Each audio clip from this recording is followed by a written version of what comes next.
Every year, Americans spend billions on self-help, self-improvement, and transformation. But is it working? Welcome to the Transformation Truth Podcast, your home for a slightly irreverent and sometimes informed look at what it takes to change, why you don't have it, and what it will take to get it. Well, welcome to the Transformation Truth Podcast today. I am Darren Hibbs, and I've got with me here Abel Villarreal. As always, next to you. And we are going to be talking about transformation, truth, and other things that aren't included in the name of the title of this podcast. There are other things that we might be discussing. So, Abel, what did you do this weekend? It's Monday when we're recording this because this is not television. This is a podcast, if you figured that out now.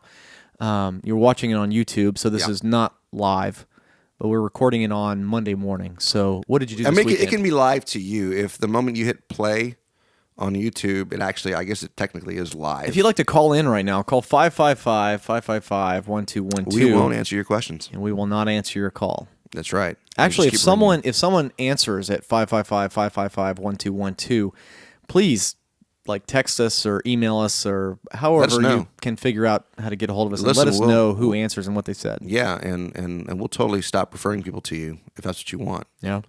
So we want to be respectful of your privacy. And I guess it's your fault for having a 555 number, but we'll stop. We'll stop sending people. That would be fun if the phone companies or somebody actually screwed up and accidentally enabled a 555 number. I saw a different one the other day. I was watching Better Call Saul on A&E, and that's a plug for you, A&E, so send us money. But they used it was a different number on there, and I was going to call it to see if that was another number that they had decided to kind of use because it's not like actual. A legitimate number? It looked like a legitimate number, but I'm sure it connected to nothing. I hope it did, or... I love it when shows come up with these ridiculously long URLs. They'll say, go to, this tremendously long URL name that, no one's registered or, probably no one's registered. And you can almost guarantee that within hours, someone's registered it and set up a site, a parody or something. Yeah. I think people love to do that on TV just to see what people will create with it. But I think it would be easier to do it. Why don't they just do the dot and then just make up some weird suffix there at the end of it? But now, all the suffixes, they're selling different dot suffix names now. Really? Yeah, you can get .info, you can pretty much get whatever you want now. Flip flop. Yeah, pretty much. Wow. They've changed the rules where you can make it whatever you want. Wow, they've really just thrown that thing out to the wolves. Yeah, and it's because they're running out of first run names for .com, .org, and .net. .biz. .biz is one of the ones that they're trying to push. But everyone thinks when they think of websites, they think of .com first. They probably think of .org second and .net third. .gov, .edu. No, that's true. Dot. Yeah, if you're thinking of websites that don't work and are really hard to browse around, you think of .gov. Dot. Yeah, man. So this weekend.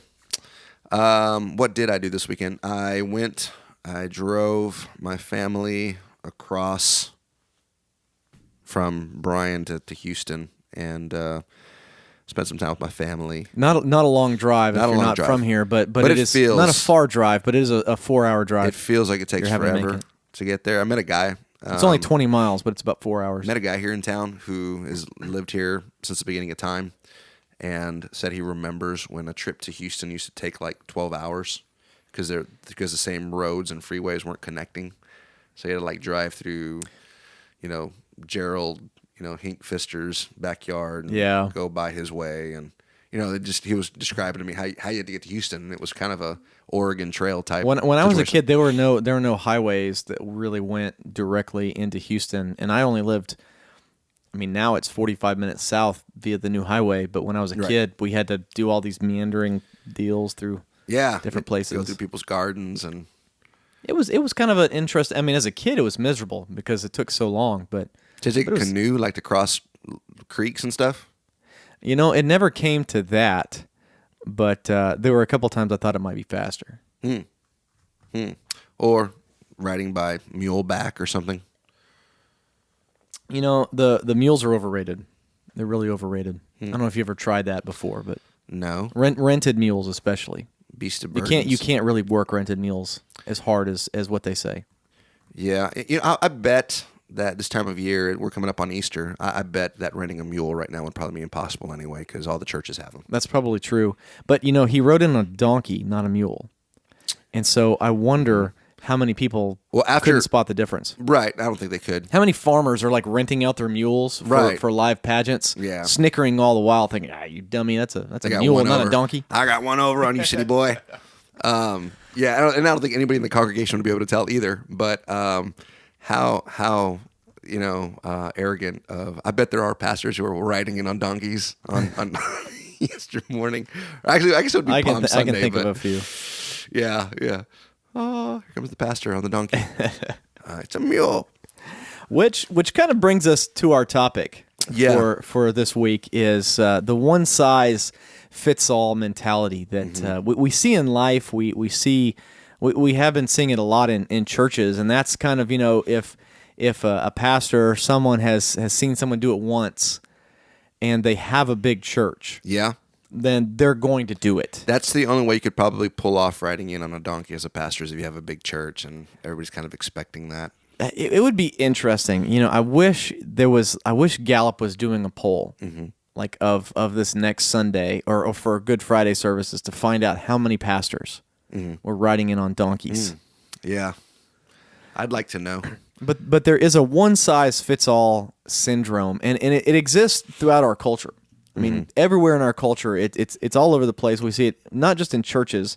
I think a lot of times it's funnier in churches, but it's definitely everywhere. It's in the business world. If you see one person doing something that's working, everyone wants to copy that, and sometimes it actually works. Yeah. But it's why there's always the disclaimer, like we've talked about before, is results not typical. Yeah. Is the results aren't typical because it's never going to work for most people. That one size fits all mentality just doesn't cut it.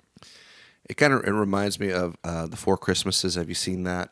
No. With, Vince Vaughn and Reese Witherspoon, where they're going around visiting their families for Christmas, and they wind up at like her mom's house, and she's going to the Christmas pageant at church, and they get there, and it's like this typical like over charismatic church where they're kind of the service kind of starts out like it's an NBA game. Dun, dun, dun, dun, dun, dun, dun. There's lights flashing and right before the Christmas pageant. It's funny. It's a caricature of the church. But interestingly, I think that a lot of churches think they have to do things like that to try to grab people's attention and feel relevant because they've seen other churches do it, and they think that's the way to try to appeal to people who are coming in and trying to see what the church is about. So they're applying the things that they've seen at other churches to their own church, and it ends up becoming a caricature of what church really is. Yeah. And I don't think it guarantees success by any stretch to try to do what you've seen so and so do. But yeah, and I think some other churches they're pushing that. Hey, this is what we've done for success. Why don't you try it? The reason we're talking about this today, and it's kind of funny, is yesterday at the church that Abel and I go to, that Abel's on staff at, the pastor, he didn't have his normal kind of podium in place. He just had kind of a little bar stool sitting there, and so my wife is on the worship team, and I was out doing something else before the service started, and he looked at my wife and he said, $5 says Darren, as soon as he sees this, asks me where the bistro table is. And so Sarah made the bet with him, and I I guess we bet in church there apparently. Yeah. But You so have to when you're in ministry. That's how you make extra yeah. cash. I walked up to him. I saw it, and he was sitting there on it. And I walked up, and the first thing I said is, "Hey, where's the bistro table?" And he laughed, and he says, "Sarah owes me $5." And then he gave me the backstory. But he asked if I was going to write a blog post about that or something, and I told him no. But then I thought about it, and I'm like, it's just too good to pass up on. Is that kind of exemplifies in my mind the bistro table and bar stool kind of exemplify the copycat, one-size-fits-all mentality that goes around the church. Yeah. There's so many other ways to think about this. You can think about companies trying to get in on Twitter or Facebook and just really doing a bad job of that. I mean, there's so many ways that everyone is trying to copy someone else's success without ever really thinking about what that means. Yeah. And to me, the barstool and bistro table, sermon position, and like the countdown timer on the screen before the worship team runs in, it just exemplifies, hey, someone else did it, they've got a big church, let's copy them, and maybe we'll have a big church. Yeah. I think if that's the end game for you, if what you're hoping for is we want to have a big church like so-and-so, so let's do all the things that so-and-so does, I think you're definitely in for disappointment. But I think it all comes back to if your idea of success is having a big church, if your idea of success is what so-and-so is pulling off and what they're doing, I mean, I think you're setting yourself up for failure, so much failure anyway. And that goes for every area of life, not just church. I think looking at other people's marriages and saying, I wish my marriage was like that. Looking at other people's kids and saying, I wish my kids behaved that way. Or, seeing other people's material possessions and saying, I wish I had all those things. And that's what success is for me, that you're just setting yourself up for disappointment because you're not that person. You are who you are. And so that's kind of the root, I think, for all of this, because whether you're pastoring a church or whether you work a 9 to 5, and because I guess pastors don't work 9 to 5s, but whatever you're doing in life, I think you've got to realize first that you're an individual, know that you're very unique, and you've been created with just certain talents and skills and things that you can do that other people can't, and it's in evaluating those things that you can kind of start that road toward what it is your life is going to look like, what success is going to mean for your life. But you have to look at what is success first and foremost. What does it mean to you? Yeah. And coming up with that definition of success is kind of one of the beginning steps down this path of like figuring out who you are and what you're going to do with your life, and it really informs a lot of what you do as far as the processes and the tactics you take. And I think kind of going back to I think this kind of we don't want to speak just to churches, but when it comes to kind of this copycat mentality, I think a lot of modern evangelical churches are a caricature of this mindset. Is they just copy wholesale what someone else has done. Mm-hmm. I was talking to a friend yesterday, just talking about kind of like the music industry, and how often do you hear on a top 40 radio station, do you hear someone doing a cover of a U2 song? I mean, when have you ever heard someone do a cover of a U2 song and get played on the radio for it? Now, you can go to a local bar or a TGI Fridays or something, and maybe there's someone doing a cover of a U2 song, or who does a? You're talking about karaoke? No, I'm not talking about karaoke. I mean, you can find that at the TGI bar. Fridays. Yeah, you can find that at the TGI Fridays. But I mean, on the radio, no one does covers of other people's songs on top 40 radio stations or anywhere else. Even the oldies, they actually play the people that made the music. Mm. But you turn to a Christian radio station and you tell me, out of an hour's worth of music, what percentage of those songs are covers of other people's songs? Yeah. Or covers of covers that other people did. Mm-hmm. I mean, there's so few new songs being written. There's so little creativity out there. People are just copying, and it passes. Yeah, it gets passed off. Yeah. Well, I in my experience, I think that even with TV shows and movies, I mean, I see a trend toward copycatting. So the Christian world is a little infamous for it, I think.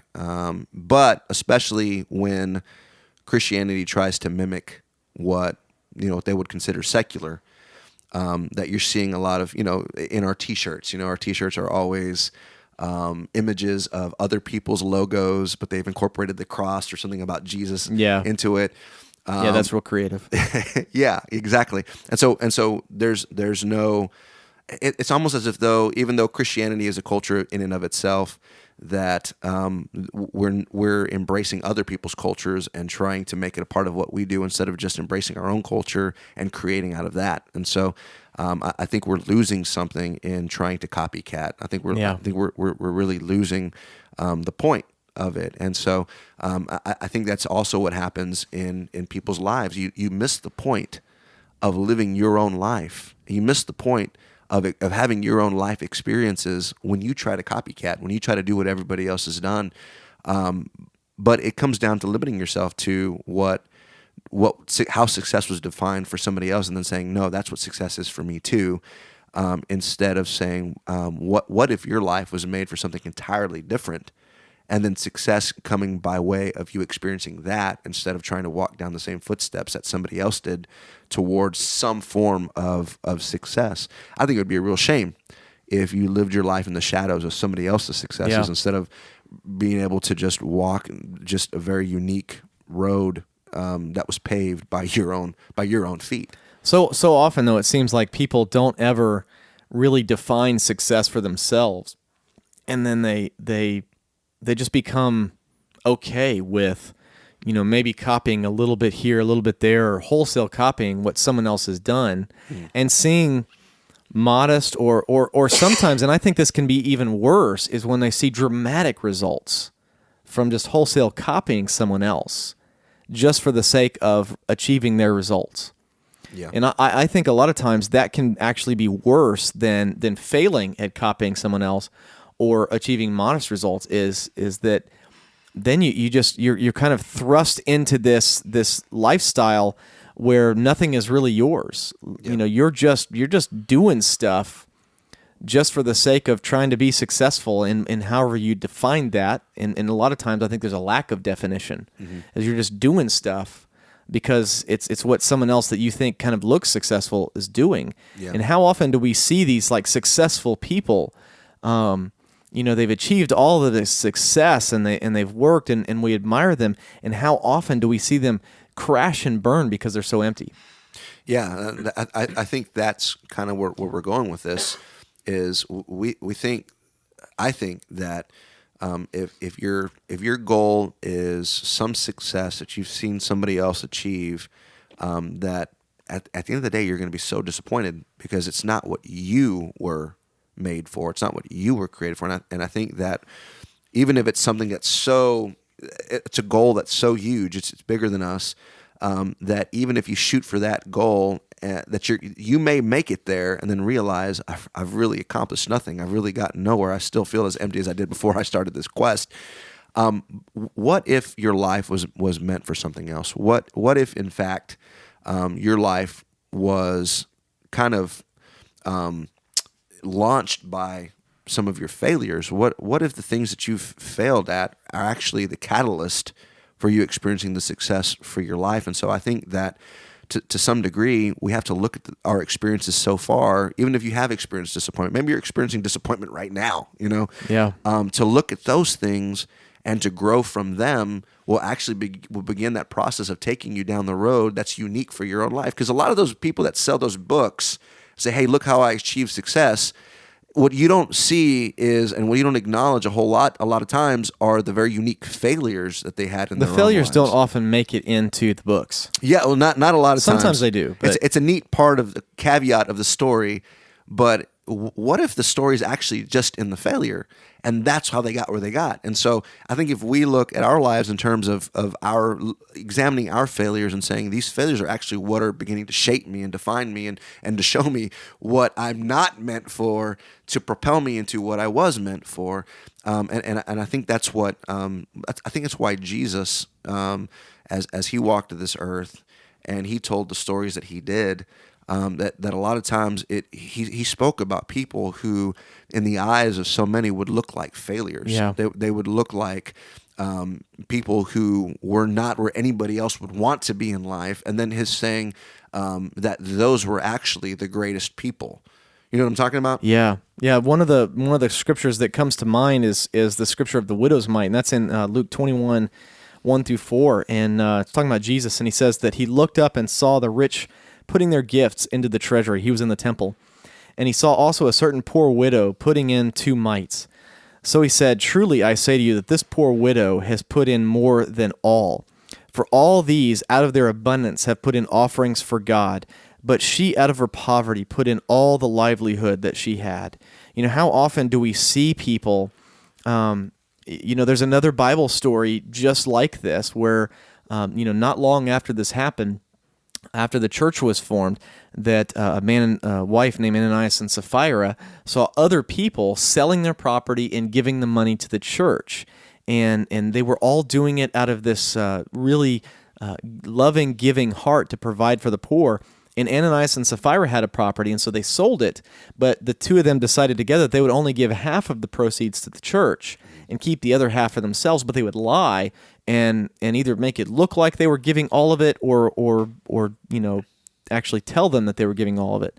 And for whatever reason, in that situation, the Lord didn't look kindly on that, and He killed both of them for that. But it was that mentality: is hey, they saw other people doing this thing, and their heart wasn't really in it, but they wanted to look like it. They wanted to do what they saw other people doing. And so I wonder how many of these people at the temple this day, when they're dropping these big chunks of change in, are they doing it so everyone can see them? And here comes this little widow, and the disciples are with Jesus, and they're watching, all of these people drop these huge bills in the treasury box, and they're awed, and they're looking around at the temple and thinking how big and grand it is. And here comes this little widow, and probably most of the disciples missed her putting the money in. She drops these 2 little coins and make a chink chink, and Jesus stops and He says, "That woman just gave more than anybody else." And it wasn't, a lot of people say, well, it's about the percentage. It's not about the percentage. It was about the heart. It was about her understanding of who she was. Yeah. And it was about, she was giving out of her destitution every last penny she had. Right. And it was because her trust, her faith was in God, right, for who she was. Yeah, so her success in that moment was defined not by what she had, but by her brokenness. And so she was willing to embrace the idea of not having, rather than having, to say, this is exactly where God wants me, and I'll see what it is that God has for me, not through what I have, but what the world says I should and that I don't. I'll actually end up seeing what it is that God has for me. And so, and then I think with the situation with Ananias and Sapphira, that I think if you want to see just a twisted mentality, I mean, just of not knowing. Turn on the TV, watch some TV for a while. To not know what defines your success. I mean, look at these folks. I mean, they're thinking we're going to look successful in the eyes of the church by appearing as if though we're giving all that we have too. So their success is defined by how they look in the church.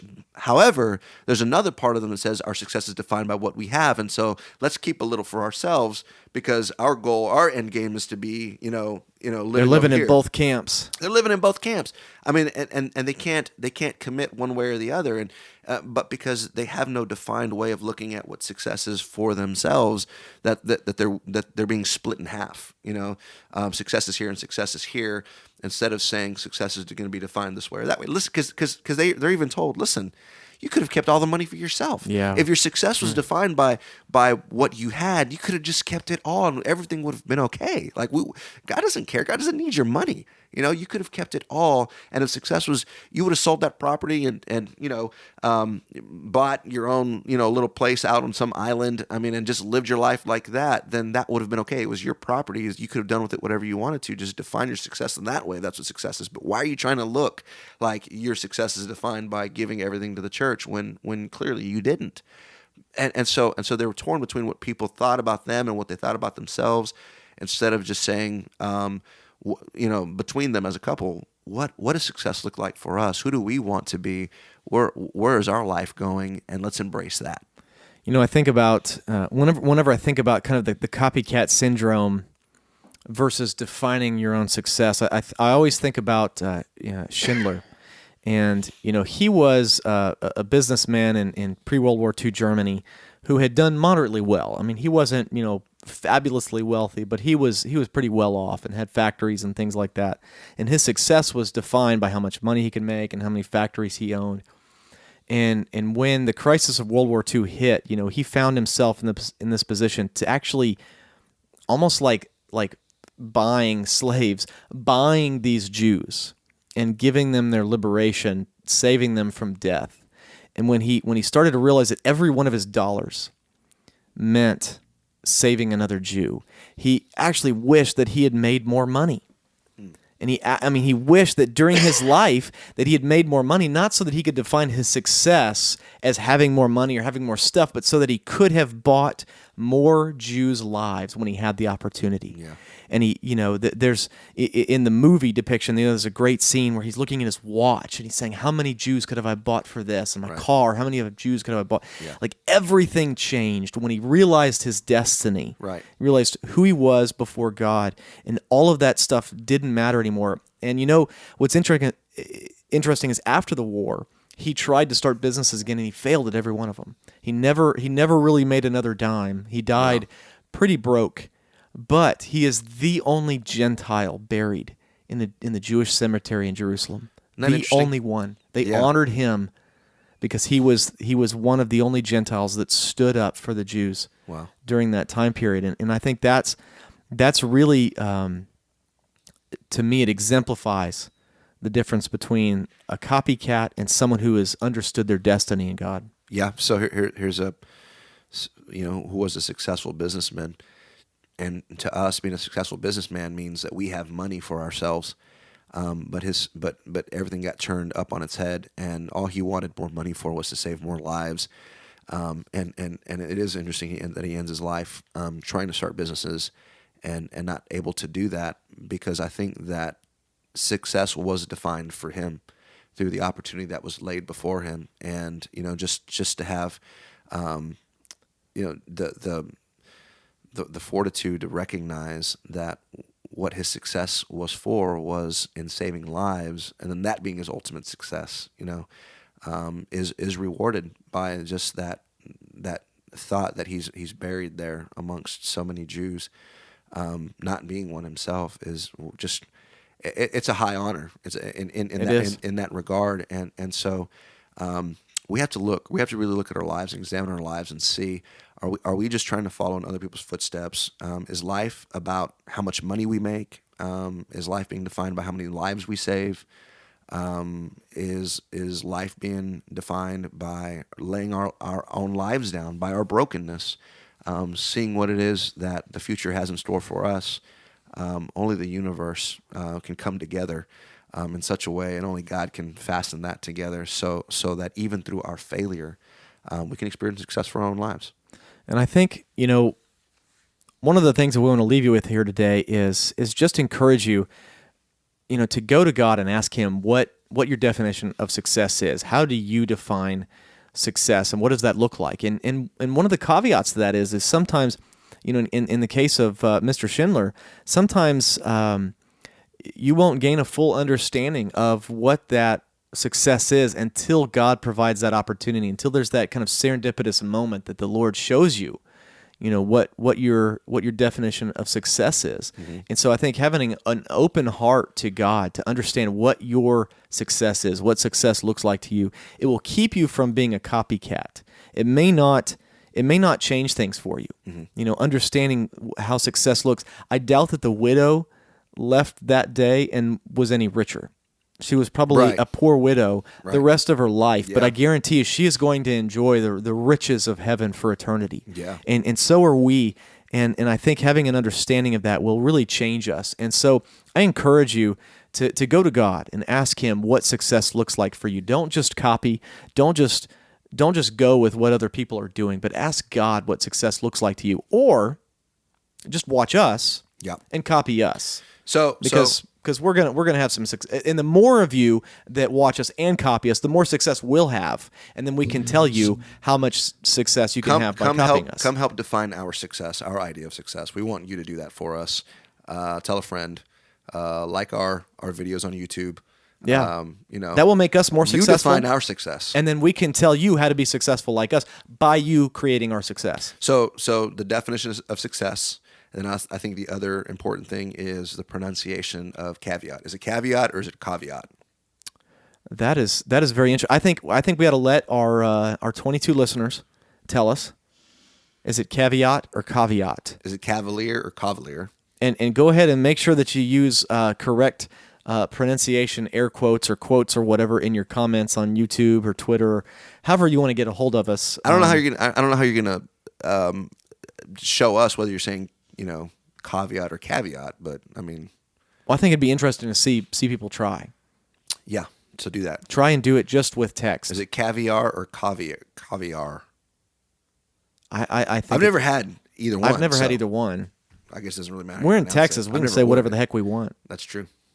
That's true. So look us up on transformationpodcast.net. Or transformation podcast. Transformation pod. It's like that scene in Young Frankenstein. It's like, I thought your name was Frankenstein. No, it's Frankenstein.